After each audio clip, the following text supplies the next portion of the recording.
இன்றைய திருப்பலி வாசகங்கள். பாஸ்கா 5ஆம் வாரம் செவ்வாய்க்கிழமை. முதல் வாசகம். திருச்சபையை கூட்டி கடவுள் தங்கள் வழியாக செய்த அனைத்தையும் அறிவித்தார்கள். திருத்துதர் பணிகள் நூலிலிருந்து வாசகம்.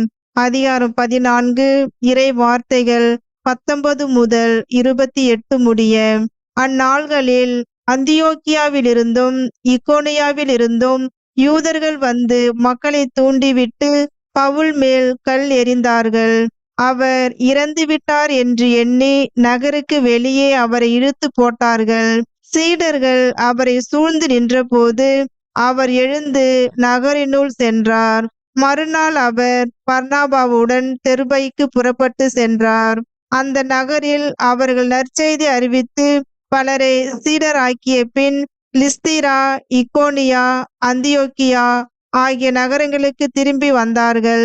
அங்குள்ள சீடர்களின் உள்ளத்தை அவர்கள் உறுதிப்படுத்தி, நாம் பல வேதனைகள் வழியாகவே இறையாட்சிக்கு உட்பட வேண்டும் என்று கூறி நம்பிக்கையில் நிலைத்திருக்கும்படி அவர்களை ஊக்குவித்தார்கள்.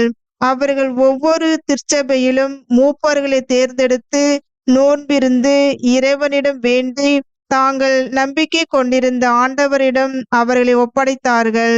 பின்பு பிசிதியா வழியாக பிம்பிலியா வந்தார்கள். பெருகை நகரில் இறைவார்த்தை அறிவித்த பின் அத்தாலியா வந்தார்கள்.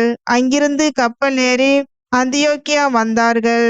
அங்குதான் அவர்கள் அருள் வழங்கும் கடவுளின் பணிக்கென்று அர்ப்பணிக்கப்பட்டார்கள். இப்போது அப்பணியை செய்து முடித்து விட்டார்கள். அவர்கள் அங்கு வந்ததும் திருச்சபையை கூட்டி கடவுள் தங்கள் வழியாக செய்த அனைத்தையும் அவர் பிற இனத்தவருக்கு நம்பிக்கை கொள்ளும் வாய்ப்பை கொடுத்ததையும் அறிவித்தார்கள். அங்கே அவர்கள் சீடர்களுடன் பல நாள்கள் தங்கினார்கள். ஆண்டவரின் அருள்வாக்கு. இறைவனுக்கு நன்றி. பதிலுரை பாடல். திருப்பாடல் 145. இறை வசனங்கள் 10, 11, 12, 13 மற்றும் 21 முடிய. பல்லவி. ஆண்டவரே, உம் மக்கள் உமது அரசின் மாட்சியை அறிவிப்பர். ஆண்டவரே, நீர் உருவாக்கிய யாவும் உமக்கு நன்றி செலுத்தும். உம்முடைய அன்பர்கள் உம்மை போற்றுவார்கள். அவர்கள் உமது அரசின் மாட்சியை அறிவிப்பார்கள். உமது வல்லமையை பற்றி பேசுவார்கள். பல்லவி. ஆண்டவரே, உம் மக்கள் உமது அரசின் மாட்சியை அறிவிப்பர். மானிடருக்கு உம் வல்லமை செயல்களையும் உமது அரசுக்குரிய மாட்சியின் பேரொளியையும் புலப்படுத்துவார்கள். உமது அரசு எல்லா காலங்களிலும் உள்ள அரசு. உமது ஆளுகை தலைமுறை தலைமுறையாக உள்ளது. பல்லவி. ஆண்டவரே, உம் மக்கள் உமது அரசின் மாட்சியை அறிவிப்பர். என் வாய் ஆண்டவரின் புகழை அறிவிப்பதாக. உடல் கொண்ட அனைத்தும் அவரது திருப்பெயரை என்றும் எப்பொழுதும் போற்றுவதாக. பல்லவி. ஆண்டவரே, உம் மக்கள் உமது அரசின் மாட்சியை அறிவிப்பர். நற்செய்திக்கு முன் வாழ்த்தொலி. அல்லேலூயா, அல்லேலூயா. மெசியா பாடுபட்டு இறந்தோரிடமிருந்து உயிர்த்தெழுந்து மாட்சிமை அடைய வேண்டும். அல்லேலூயா, அல்லேலூயா. நற்செய்தி வாசகம். என் அமைதியையே உங்களுக்கு அளிக்கின்றேன். யோவான் எழுதிய தூய நற்செய்தியிலிருந்து வாசகம். அதிகாரம் 14, இறை வசனங்கள் 27 முதல் 31 முடிய. அக்காலத்தில் இயேசு தம் சீடரை நோக்கி கூறியது, அமைதியை உங்களுக்கு விட்டு செல்கிறேன், என் அமைதியையே உங்களுக்கு அளிக்கிறேன். நான் உங்களுக்கு தரும் அமைதி உலகம் தரும் அமைதி போன்றது அல்ல.